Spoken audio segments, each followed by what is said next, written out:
If you've not had this stew before, then you are definitely in for a treat. Hi foodie fam, how you doing? How are you holding up? So today's video is a simple tofu awara bisque stew recipe, whatever name you know it has.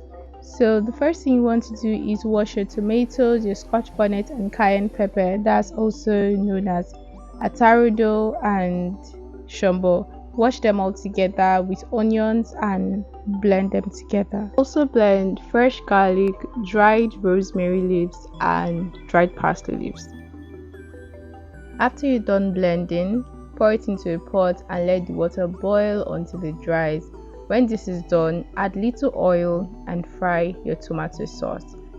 When you're done frying, add about a cup of water depending on the quantity of tomato, the quantity of the tomato and pepper mix that you have in your pot.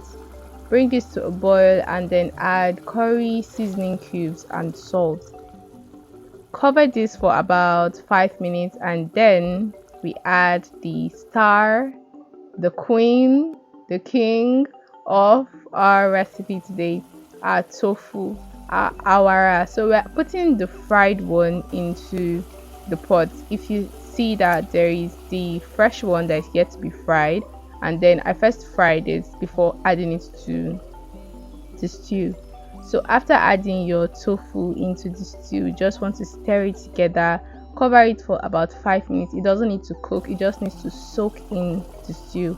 Cover it for about 5 minutes and your stew is ready. You can eat it with whatsoever you want to. I'm eating mine with rice. It was delicious.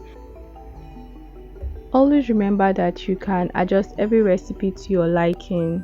Thank you so much for watching all my videos. Please don't forget to like, comment, subscribe and share this video with your loved ones.